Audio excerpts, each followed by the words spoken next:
had to. Good morning.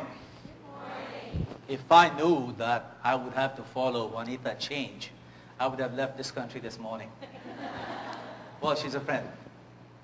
So thank you for being here, and congratulations on International Women's Month.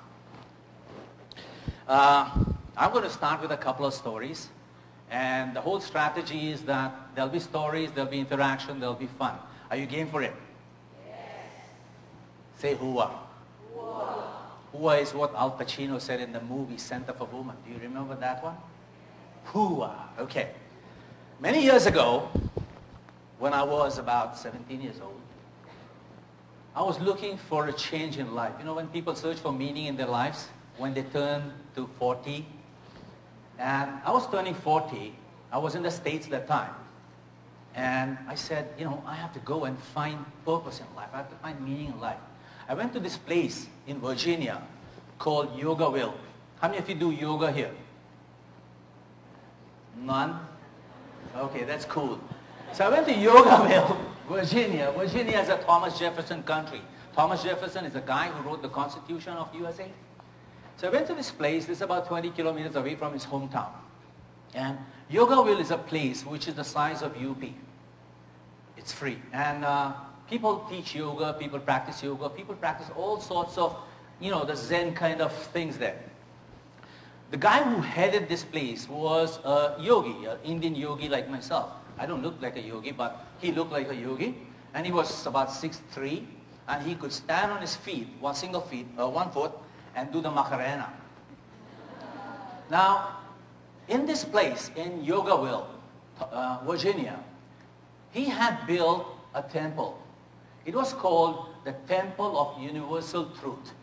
It was a round temple, and there was a pinnacle in the middle with blue lights. In that temple, there were about 12 sections. And each of these sections was assigned to a specific religion. So there was Christianity, there was Judaism, there was Islam, there was Hinduism, there was Zen. And in one of the corners, in all those sections, they had put the religious books of each religion and each faith. And then there was the core message of each faith. So I went around walking, and in one of those 12 sections, there was a Cheyenne tribe. You know what's a Cheyenne tribe? Red Indian tribe? They had a section there, and they too have their own faith. They too have their own gods. The Cheyenne faith had this core message in their cubicle. And it said, perhaps God is like the spoken word. And that was a kind of a strange statement to read. Perhaps God is like the spoken word. What did that mean? I asked around, and I tried to understand it. It meant that when you speak something, when you utter out a word, when you say something, it becomes real. Like you tell someone, I love you. It becomes for life. You cannot withdraw that. Or you tell someone, I hate you.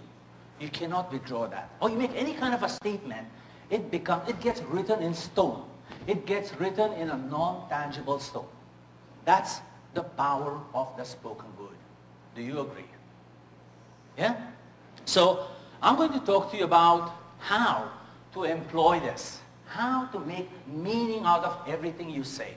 Are you good with that? All right. So that's story number one, to set the ground. Story number two is a fictional story, maybe, I'm not sure. It's about this little boy.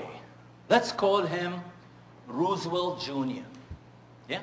Roosevelt Jr. was old school, so he was brought up in one of the farms in USA. His father used to give him instructions every weekend. You know, in the olden days, there was no TV, no internet, no Game Boy, no nothing. So on weekends, Roosevelt Jr. would go to Roosevelt Sr. and say, Daddy, what do I do this weekend? So Daddy, every weekend, used to give him a small assignment. You know, go paint the fence. Go mow the lawn. Whatever. Every weekend he had some kind of a job to do, and in that job there was a certain amount of learning for the little boy. One particular weekend, little Roosevelt goes up to Daddy Roosevelt and says, Daddy Roosevelt, what do I do today? Daddy Roosevelt says, boy, here's a bunch of nails, and here's a hammer. Go out into our backyard, and there's a large oak tree out there. In that oak tree, take this bunch of nails and hammer these nails inside that oak tree. So the boy says, okay, yep, I'll go do that. So he runs out into the backyard, picks up the bunch of nails and hammers them into the oak tree. He comes back and he said, Dad, mission accomplished. What do I do next? He said, go and play, have fun. So little Roosevelt runs away, with his tail between his legs, and he runs away. He says, yep, I'm gone. Come next week, little Roosevelt comes back to Daddy again. And he says, Daddy, what do I do this weekend? Well, he says, here's the hammer, son. Go out into the backyard, go back to that oak tree, and the nails are there. This time, pluck those nails out with the other side of the hammer and bring them to me. So little boy runs out into the backyard, plucks the nails out, comes back to Daddy and says, Daddy, mission accomplished. And Daddy says, good boy, here's a biscuit. No? So little Roosevelt runs out. When he goes out, even though he was little, there was some thinking going on inside his head. And he comes back and he says, Dad, I want to ask you a question. Dad says, what's it, son? He says, what is the purpose of all this? Why did you make me go hammer the nails last week, and this week you asked me to pull them out? What's the big idea? So Daddy says, son, go back to the oak tree.